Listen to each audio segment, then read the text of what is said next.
Big Boss season 8 హౌస్లో family ఎంట్రీస్గా ఇక చివరిగా ప్రేరణ హస్బెండ్ అలానే tasty Teja mother Bigg Boss హౌస్లోకి రాబోతున్నారు. అయితే బిగ్ బాస్ హౌస్లోకి ఇంకా వీళ్ళిద్దరి ఫ్యామిలీస్ రాకముందే ఇక ఫ్యామిలీస్ ఎంట్రీస్ అనేవి ముగిశాయి అంటూ కంటెస్టెంట్స్ ఇద్దరు ఎవరైతే టేస్టీ తేజ అలానే ప్రేరణ ఎమోషనల్ అయ్యేటట్టు వాళ్ళ ఎమోషనల్తో బిగ్ బాస్ ఆడుకున్నాడని చెప్పాలి. అయితే ఈరోజు ఎపిసోడ్లో వాళ్ళ ఫ్యామిలీస్ కోసం టెలికాస్ట్ అయితే జరుగుతుంది. అలానే ఇక మెగా చీఫ్ అయ్యేందుకు కంటెంటర్స్గా సెలెక్షన్ అయితే జరిగింది.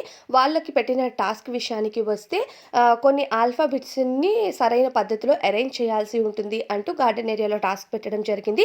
ఈ టాస్క్‌లో పర్ఫెక్ట్‌గా అవినాష్ అరేంజ్ చేయడంతో అవినాష్‌కి మళ్ళీ మెగా చీఫ్ అయ్యే అవకాశం వచ్చింది. హౌస్‌కి ప్రస్తుతం మెగా చీఫ్‌గా అవినాష్ సెలెక్ట్ అయ్యాడు.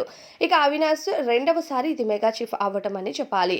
అలానే ఇక వీకెండ్ ఎపిసోడ్‌లో ఎక్స్ కంటెస్టెంట్స్ ఎవరైతే బిగ్ బాస్ ఎక్స్ కంటెస్టెంట్స్ ఉన్నారో పాత సీజన్స్ కంటెస్టెంట్స్ కొంతమంది ఈ సీజన్‌లో కంటెస్టెంట్స్‌కు సపోర్ట్ చేయడానికి బిగ్ బాస్ స్టేజ్ పైకి వస్తారో హౌస్‌లోకి ఎంట్రీ ఇస్తారో అన్నది క్లారిటీ అయితే లేదు. కానీ కొంతమంది కంటెస్టెంట్స్ అయితే రాబోతున్నారు. ఇక వాళ్ళ పేర్లు రివీల్ అయిన పేర్ల విషయానికి వస్తే ఎక్స్ కంటెస్టెంట్ తేజస్విని మడివాడ నిఖిల్‌కి సపోర్ట్ చేయడానికి వస్తుంది. అది బిగ్ బాస్ హౌస్‌లోకా లేకపోతే స్టేజ్ పైకా అన్నది తెలీదు. ఇక అమర్దీప్ చౌదరి వస్తున్నాడు టేస్టీ తేజకు సపోర్ట్ చేయడానికి. అలానే మానస్ వస్తున్నాడు విష్ణుప్రియకి సపోర్ట్ చేయడానికి. శివాజీ గారు వస్తున్నారు రోహిణికి సపోర్ట్ చేయడానికి. ఇలా ఒక్కొక్క కంటెస్టెంట్‌కు ఎక్స్ కంటెస్టెంట్స్ రాబోతున్నారు. ఇలా నలుగురు కంటెస్టెంట్స్‌కి సంబంధించిన అప్డేట్ అయితే బయటకు వచ్చింది. రిమైనింగ్ కంటెస్టెంట్స్‌కి సంబంధించిన అప్డేట్ అనేది నెక్స్ట్ వీడియోస్‌లో పోస్ట్ చేస్తా. అలానే ఇక ఓటింగ్ ప్రక్రియకొస్తే బిగ్ బాస్ సీజన్ 8 11వ వారం నామినేషన్స్‌లో ఉన్న కంటెస్టెంట్స్‌లో టాప్ ఓటింగ్ అనేది గౌతమ్‌కి జరుగుతుంది. గౌతమ్ యాజ్ ఇట్ ఈస్‌గా టాప్ ఓటింగ్ అనేది కంటిన్యూషన్‌లో ఉన్నాడు. ఇక సెకండ్ పొజిషన్‌లో ప్రెజెంట్ టేస్టీ తేజ ఉన్నాడు. టేస్టీ తేజకి ద బెస్ట్ ఓటింగ్ జరిగిందని చెప్పాలి ఈ వారం. ఆ తరువాత టేస్టీ తేజ తర్వాత విష్ణుప్రియ కొనసాగుతుంది. విష్ణుప్రియ బాటమ్‌లో ఉన్నది కాస్త ప్రెజెంట్ ఫాదర్ ఎంట్రీ తర్వాత విష్ణుప్రియ ఓట్స్ అన్నవి పూర్తిగా మారిపోయాయి. విష్ణుప్రియ థర్డ్ పొజిషన్‌లో కనిపిస్తుంది. ఇక ఫోర్త్ పొజిషన్‌లో పృథ్వీ ఉన్నాడు. ఫోర్త్ పొజిషన్‌లో పృథ్వీ కనిపిస్తున్నాడు. తర్వాత అవినాష్ పృథ్వీ కాదు యష్మి ఉంది. యష్మి తర్వాత అవినాష్ ఉన్నాడు. అవినాష్ తర్వాత పృథ్వీ ఉన్నాడు.